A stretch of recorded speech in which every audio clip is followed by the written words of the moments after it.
अस्सलाम वालेकुम वरहमतुल्लाहि वबरकातुहू। पिछली वीडियो में हमने जाना कि किस तरह हज़रत मूसा अलैहिस्सलाम के साथ मुकाबले के बाद जादूगर ईमान ले आए, यानी मुसलमान हो गए। फ़िरौन ने इन जादूगरों को जो मुसलमान हो गए थे सूली पर चढ़ा दिया और उनके हाथ पैर कटवा दिए। इतनी तकलीफ़ों के बाद भी वो ईमान पर कायम रहे। इस वाक़ये के बाद भी फ़िरौन की कौम अल्लाह ताला पर ईमान न लाई और अपने गुरूर पर रही।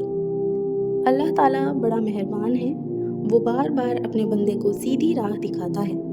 इसके बाद अल्लाह पाक फ़िरौन और उसकी कौम को डराने के लिए तरह तरह के अज़ाब भेजता रहा। कभी लोगों की नसीहत के लिए कहर डाल दिया और पैदावार की कमी कर दी, मगर जब कभी उन पर कोई आफत आती तो वो यही कहते कि मूसा और उसके साथियों की नहुसत है। फिर और ज़्यादा समझाने के लिए उन पर वबा, टिड्डियाँ, जुएँ, मेंढक और खून की निशानियाँ भेजी, मगर जब कभी उन पर कोई अजाब आता तो हज़रत मूसा अलैहिस्सलाम से कहते, आप हमारे लिए दुआ करें, अगर अजाब टल गया तो हम ज़रूर मुसलमान हो जाएंगे। मगर उनकी हालत ये थी कि इधर अजाब टला और उधर वो अपने इकरार से फिर गए। जब उनकी हद हो गई तो अल्लाह के हुक्म से हज़रत मूसा अलैहिस्सलाम अपनी तमाम कौम को लेकर वहाँ से रातों रात निकल खड़े हुए।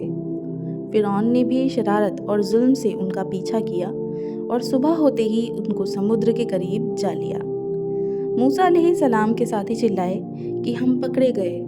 आपने फरमाया, हरगिज़ नहीं, मेरे साथ मेरा रब है, वो मुझे रास्ता बता देगा। गरज अल्लाह ताला ने बनी इसराइल को सही व सालिम समुद्र के पार उतार दिया, मगर जब फ़िरौन और उसके लश्करों ने जुल्म और शरारत के लिए उनका पीछा किया तो देखते ही देखते सब गर्क हो गए। और यूं अल्लाह ने उनको बागों और चश्मों और आलीशान महलों से निकाला और फिर जालिमों पर ना आसमान रोया और ना ज़मीन, और बनी इसराइल को उन चीज़ों का मालिक बना दिया इसलिए कि वो सब्र करते थे। समुद्र से पार होकर ये लोग मिस्र के रेगिस्तानों में सफ़र कर रहे थे। अल्लाह ताला ने उन्हें धूप की तकलीफ़ से बचाने के लिए उन पर अब्र का साया कर दिया, खाने के लिए मन व सलवा भेज दिया, उनको 12 कबीलों में तकसीम कर दिया और हर एक के लिए पानी का एक चश्मा मुकर्रर कर दिया। मगर ज़्यादा देर तक वो इन चीज़ों पर सब्र ना कर सके और गेहूँ और साग, ककड़ियाँ, लहसुन, मसूर और प्याज की ख्वाहिश की। हज़रत मूसा अलैहिस्सलाम ने मजबूरन उन्हें शहर जाने की इजाज़त दे दी। हज़रत मूसा अलैहिस्सलाम तूर पर गए कि अल्लाह ताला से तौरात हासिल करें। उनकी गैर हाज़िरी में उनकी कौम ने सोने चांदी का एक बछड़ा बनाया और उसे पूजना शुरू कर दिया। हज़रत हारून अलैहिस्सलाम ने उन्हें बहुत समझाया, मगर वो ना माने। आखिर तंग आकर वो चुप हो गए कि कहीं इसमें ज़्यादा इख्तिलाफ ना हो जाए। तूर से वापस आकर आप अलैहिस्सलाम ने उन लोगों को बताया कि तुमने बहुत बुरा किया। सब ने अपने गुनाहों का इकरार किया और आइंदा के लिए तौबा कर ली। एक मर्तबा बनी इसराइल ने हज़रत मूसा अलैहिस्सलाम से कहा कि हम आपकी कोई बात नहीं मानेंगे जब तक हम अपनी आँखों से अल्लाह ताला को ना देख लें। इस काम के लिए उन्होंने अपनी कौम में से 70 आदमी चुन लिए और मुकर्रर जगह पर पहुँच गए। यहाँ बिजली की कड़क ने उनको आ लिया और वो बेहोश होकर गिर पड़े। फिर अल्लाह ताला ने उनको ज़िंदा कर दिया कि फिर ऐसी बात ज़बान से ना निकालें। आपने कौम से फरमाया कि अल्लाह ने तुम में नबी पैदा किए और तुम्हें आज़ाद किया। अब तुम हिम्मत करके मुल्क शाम पर हमला करो, अल्लाह तुम्हें ज़रूर कामयाब करेगा, और अगर बुज़दिली से काम लिया तो ज़रूर नुकसान उठाओगे।